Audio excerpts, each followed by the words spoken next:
LOP Rahul Gandhi దేశ ప్రధాని కాలేరని రేవంత్ రెడ్డికి తెలుసన్నారు బీజేపీ నేతలు. పీఎం చైర్ కుటుంబ వారసత్వం కాదన్నారు. రాష్ట్ర ఆర్థిక పరిస్థితిపై ప్రభుత్వ వైట్ పేపర్ రిలీజ్ చేయాలని డిమాండ్ చేశారు. కాంగ్రెస్ ఇచ్చిన 6 గ్యారంటీలతోనే ప్రజలు పట్టం కట్టారన్నారు.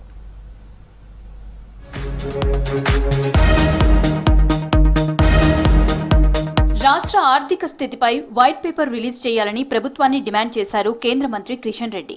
సీఎం రేవంత్ రెడ్డికి బహిరంగ లేఖ రాశారు. ఆర్థిక పరిస్థితికి సంబంధించిన వాస్తవాలను ప్రజల ముందు పెట్టాలన్నారు. ఈ నెల 16 నుంచి ప్రారంభం కానున్న రాష్ట్ర బడ్జెట్ సెషన్స్ కి ముందే ప్రభుత్వం పూర్తిగా శ్వేతపత్రం రిలీజ్ చేయాలన్నారు. కాంగ్రెస్ ఇచ్చిన 6 గ్యారంటీలతోనే ప్రజలు పట్టం కట్టారన్నారు. అధికారంలోకి వచ్చాక హామీల అమలులో నిర్లక్ష్యం చేస్తున్నారని మండిపడ్డారు కిషన్ రెడ్డి.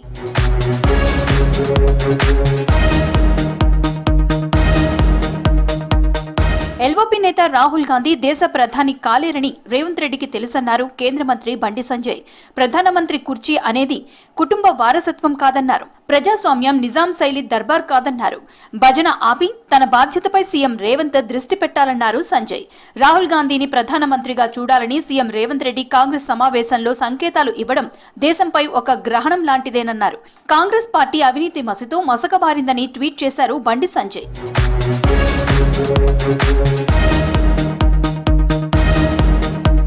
మహబూబ్ నగర్ జిల్లా జడ్చర్ల మార్చురీ ఘటన దారుణమన్నారు ఎంపీ డీకే అరుణ. బాధ్యులైన అధికారులపై చర్యలు చేపట్టాలని డిమాండ్ చేశారు. జిల్లా ఇన్ఛార్జ్ మంత్రిగా వైద్య ఆరోగ్య శాఖ మంత్రి రాజనరసింహ హయాంలోనే ఇలా జరగటం ఏంటని ప్రశ్నించారు. పేదల ఇళ్లను కూల్చడంపై ప్రభుత్వానికి ఉన్న శ్రద్ధ పేద ప్రజలకు వైద్యం అందించడంలో లేదన్నారు డీకే అరుణ.